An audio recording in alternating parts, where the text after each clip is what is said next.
Namaste everybody, welcome to the foundationmethod.com. I'm Cam, I'm the host of the program, and welcome back to this little episode, number 3 on prop use, yoga prop use, how to support your body in the asana practice. And today's episode is about my favorite of the yoga props, the Yoga Bolster. This little guy here. So nice, so cuddly. So in this episode, I'm just going to go through what is a Yoga Bolster, what sort to use if I don't have one or I can't get one because I'm waiting for mine that I've ordered online after Cam's video to arrive. What sort of bolster I should use in my practice. Why we should use that particular bolster, where I can buy one. Of course, I'll always give you links in the description. How to use your bolster, and then how to use your bolster in a basic yoga class. Usually we use them in a yin class, but they can be valuable for some more gentle style yoga classes and restorative yoga, just to name a few. So let's get into it. What is a yoga bolster? So this little guy here, and I'll show you some nice little videos. A bolster is a long, firm, narrow, often cylindrical cushion or pillow placed under pillows for support on a bed or a sofa. And a yoga bolster is a popular yoga accessory used to provide comfort and support for postures and increase stretching during restorative postures and deep breathing exercises. So nice little definition of what a bolster is. So what do you use if you don't have one of those little guys like I do? Pillows, so just bed pillows or a couple of pillows so that they can feel like firm and give you a bit of a lift. Cushions, so if you've got a couple of decent cushions or long body shaped cushions are a good addition.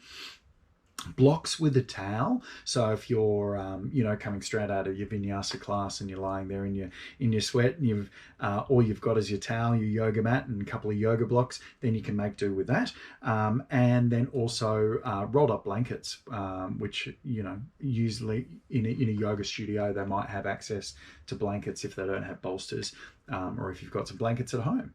And a body pillow, if you've got one of those on your bed, that's actually perfect. So all of those things can be used. What sort of bolsters should I use? So cylindrical yoga bolsters are constructed with a durable organic cotton outer covering and filled with an environmentally friendly stuffing called kapok. Now these are the ones that I recommend that the Yoga King sells in Brisbane.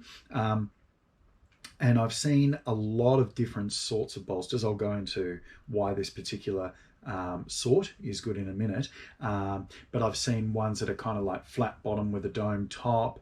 I've seen really chunky ones, which are really uncomfortable to lie on.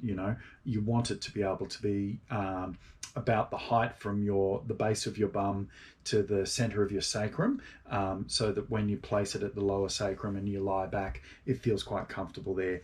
So some of the bigger ones aren't really suitable, or at least having access to one of the ones that I'm describing here is much more preferable. About 75 centimeters in length and 27 centimeters in diameter. The weight, solid but practical, around 2.5 kilos, with removable cotton for easy washing. So that's important. You don't want your bolster to have the stuck outside on it, because they get a bit lived in if you use them a lot, especially if you're tag teaming like I used to after a hot vinyasa class and then coming into your yin class, you're a bit sweaty. You want to be able to wash them afterwards, and so bringing a towel for your studio practice can be really beneficial as well. So why should I use that particular bolster? So I talked a little bit about why the other sizes or bigger or smaller sizes might not be suitable, and aiming for one that kind of suits your body dynamics. And generally that 75 centimeter, 27 diameter suits most body sizes. But if you're a smaller size, smaller frame, smaller torso, of course, scale it down. You want it to kind of fit comfortably from the chin to the pelvis, so that then it can also fit underneath from the sacrum, support the head potentially, or support the head to lean back. I like it to support the head and underneath the sacrum fully. And then you can adjust it if you need be. So torso size, firmness depends on your specific needs for the class and your body. So in my experience, semi-firm to firm is the best. All-round usage is it's easy to get pillows and towels and blankets and stuff like that if you need to support for more gentle needs, like if you've got an injury, or you know, your neck doesn't feel so good, or you're just doing it for comfort. And you know, the reason bolsters are my favorite of the yoga props is because you know, they're a big part of feeling really comfy, really safe in a yoga class. And that's really important for something like yin. You want to increase the feeling of safety during the class there, so that then your body can really relax and you can get that restorative reset on the nervous system beyond just the physiological effects. So using bolsters that make you feel safe, feel like you're home. I think I've said this before in another video, but I will say it now.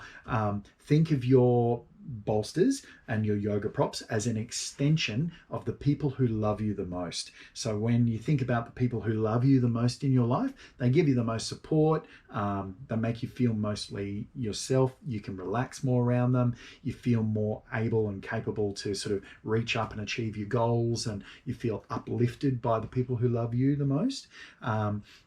And that's how you want to feel with your props, especially your bolsters. You want to feel really yummy when you're getting into them. So if you do connect with a softer one, just bear in mind you might need to use some blocks and stuff like that if you're using it as a raised seat later on for some of the exercises that I'll show you. So yeah, no harm in having a few different bolsters available, at different density and softness for different purposes during your practice as well. And I'll talk about them in a different episode on head pillows and eye blankets and all that type of stuff. So why should I use a bolster?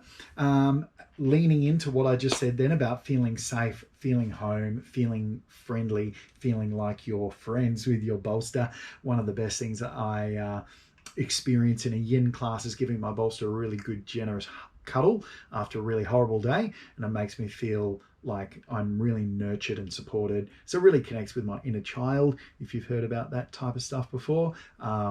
Or it just makes you feel safe, makes you feel like you're at home, and that's when you know it's doing its job really well.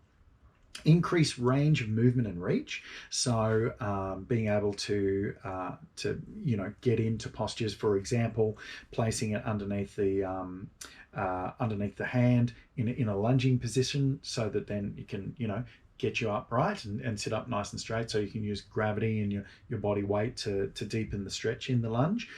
So that might be a reason that you could use that.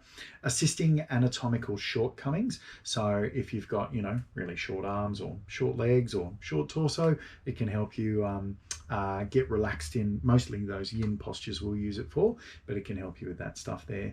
Allowing me to feel the posture before it's in my reach, or allowing me to access something. So for example, if you're doing reclining hero's pose, which is a straddled posture, you can kind of place the bolster up on the wall. You'll see a lot of people do that. So if you've got really tight quads and you can't lie down on your back easily in between your feet in that reclining position, then this will give you access so that the body can relax naturally and open it up in time.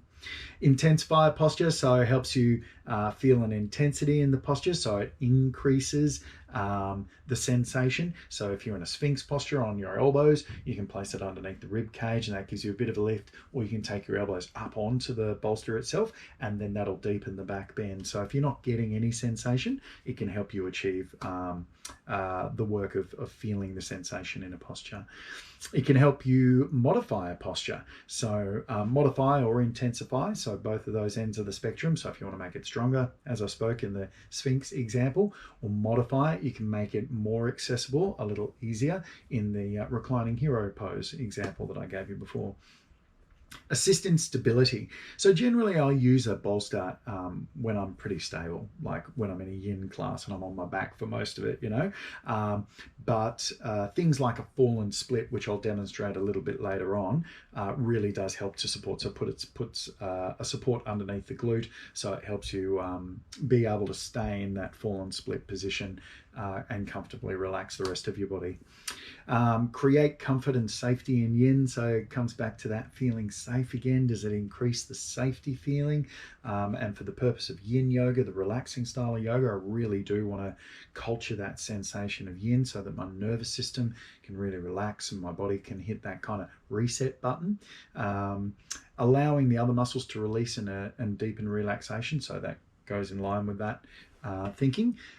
Safety with injuries. So if you're injured and you need some support so that then you don't overstretch or over release in a situation where the body needs to stay static, you can use them to bolster yourself up and prop yourself up there, hence the term yoga prop.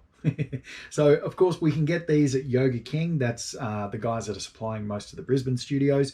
You'll see the one just like this one. He's got his little Yoga King logo on him there, and yeah, they unzip over here, so it's easy to take that off, and you'll notice on the inside is that Kapok stuffing cotton wrap there, so you can wash those guys as well. And then there's also the link to the EMP Industries, and they sell more in bulk if you're interested in getting there. But I'll give you all the links in the comments. So how do you use your bolster? Lots of different ways. The more creative you can get, the better. I've heard yoga teachers say just go and grab as many bolsters as you can and then make your own sort of nest in the studio. I recommend it. If you haven't done it before and you haven't built yourself a bolster cubby house, you haven't lived, in my opinion. So yeah, get amongst it. Having access to a few different bolsters and getting creative with how you bring it into your practice, using it intuitively like a cuddle blanket or a buddy, can really bring ways of using the bolster that I'd never thought of. And I love watching my students get really creative with it. But you could use it underneath your elbows. So if you're in a puppy pose and you take the elbows onto the bolster and stretching in a prone position, lying down, underneath the foot when you're lifted, so you can lie on your back and take them underneath your knees or your feet in a lying down position, behind the head, behind the neck, underneath your bum, so you can get a hip lift and get access to a rec fem stretch. Underneath the back is primary position, where I like to use my bolsters. So you can either use it lengthways, so you pop the torso down there and in line with the spine, or you can turn it to the side like a T-bar underneath the shoulder blades or underneath the lower back or the middle back. Lots of different options depending on the posture, and underneath the belly as well.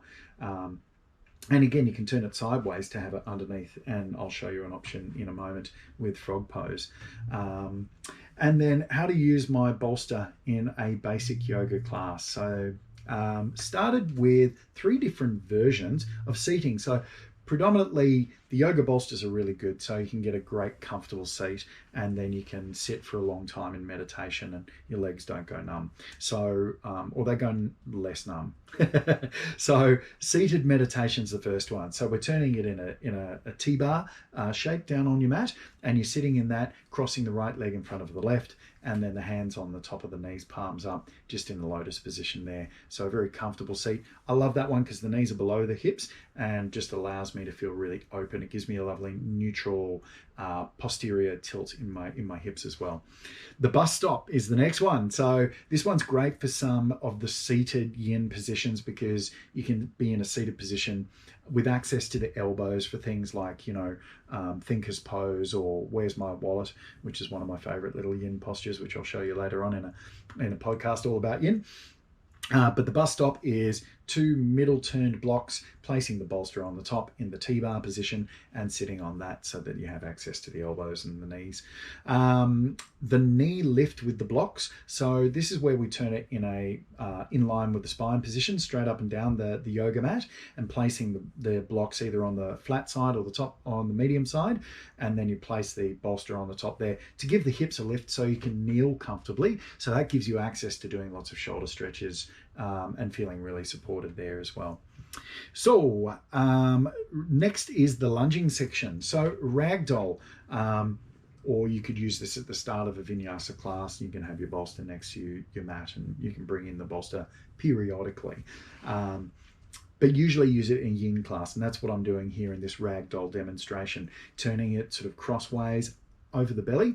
And what that does there is that kind of puts some pressure onto my belly and even towards my sternum. So when I'm breathing, I get that really palpable massage down my spine, and it helps elongate the spine by actually getting a lot more connection of belly to thigh.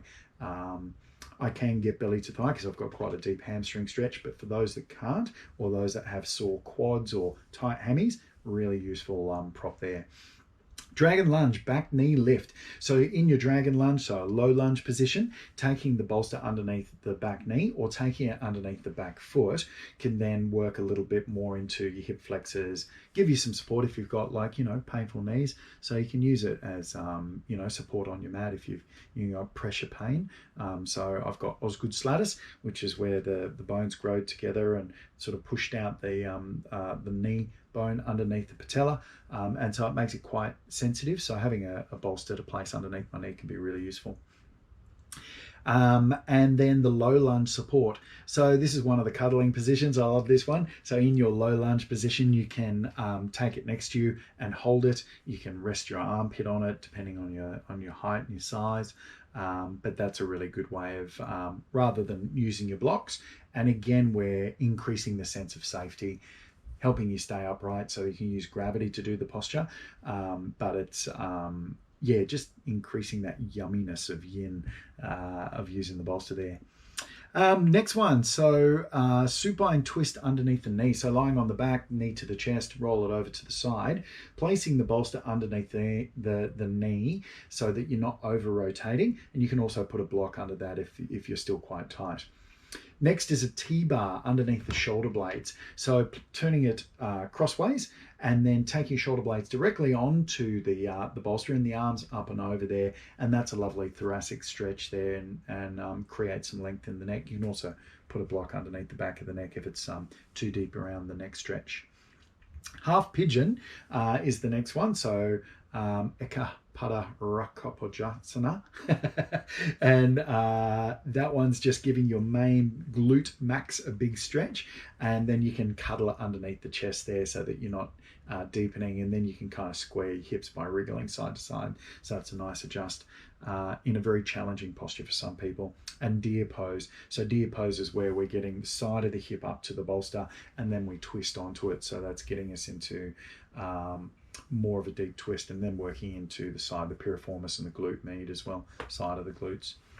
Pec minor stretch, so working to the chest. I love this one because I can cuddle my head into it and take the passive shoulder under the bolster, and then I can go for a little half lotus with my legs, so that then the skeletal lock of the half lotus is holding me there, and I don't need to use my twisting muscles to put my leg behind me and deepen the stretch into the pec and the pec minor.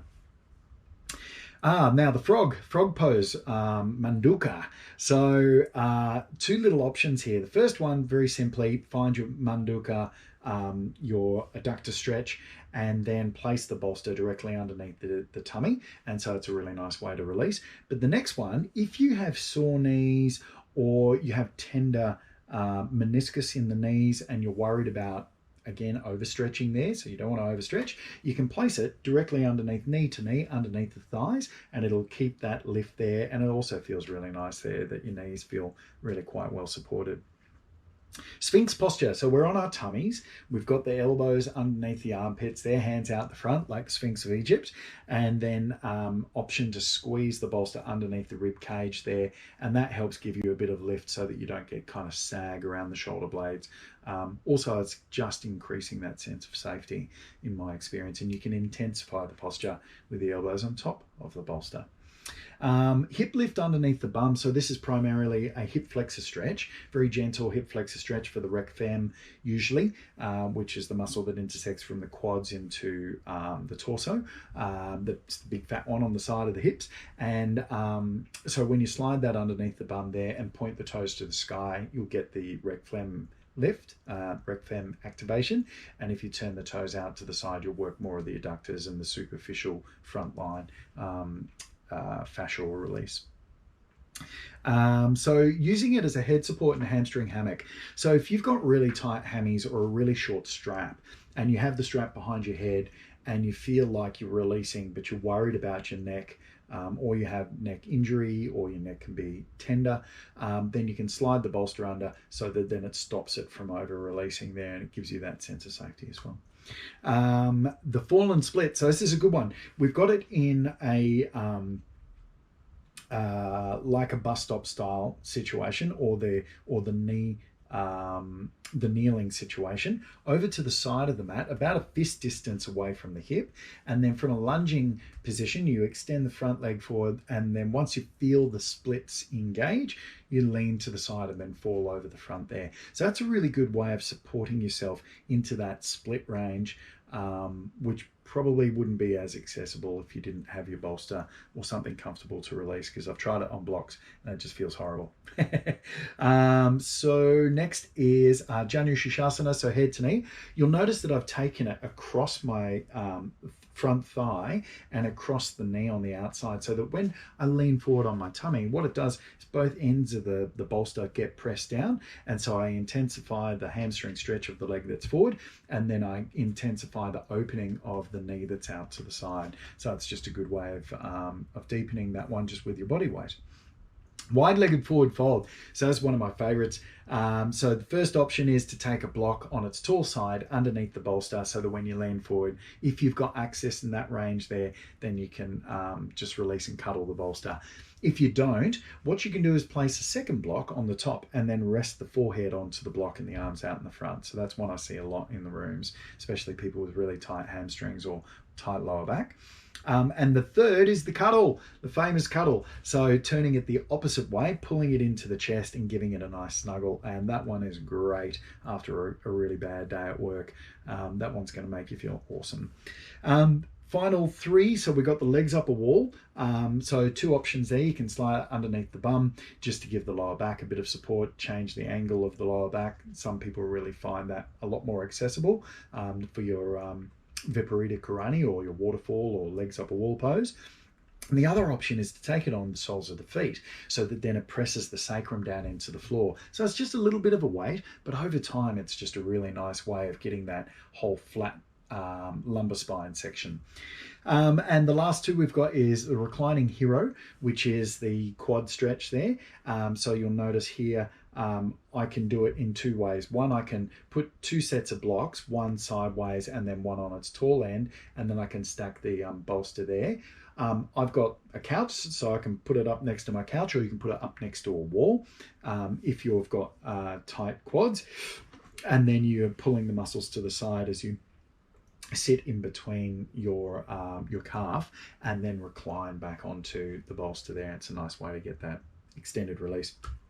And the final, last but not least, my favorite of the yin postures, and especially for a bit of bolster support, is the reclining goddess pose, or reclining butterfly. And so this one just right snug up on the sacrum and pulling the shoulder blades together as you lie back on there, and you can literally melt away there for hours. Really important posture to feel, especially if you suffer from anxiety, panic attacks, waves of fear, uncertainty, unsafety, too much yang, too much drive, too much push in your life. This is a really good resetting posture, and a bolster really helps me get access to that, and so I can open up the front line and feel comfortable to be vulnerable and to be open. So it's a really useful posture, and without a bolster I'd never have got access to some of those feelings that I get there. So thank you, bolster, you're awesome. So yeah, there's some links in the comments there that you can click on and go and get yourself some bolsters, or build a bolster cubby house if you feel inclined. Any questions, just send me a message, and don't forget to come through to thefoundationmethod.com and do my free training 1-hour webinar on there, where I explore the 6 biggest problems and 6 high quality solutions, and took me most of my life to put together, that helps you navigate your wellness journey. And then there's the options there for me to mentor you with my Foundation Method program. And then there's a group coaching session or a one-on-one session. And again, the premier transformation, which is the core belief balancing work, which will give your life a significant shift change. So yeah, I look forward to seeing you there. Please subscribe to the channel, and hopefully I'll see you on your mat cuddling your bolster really soon. Namaste.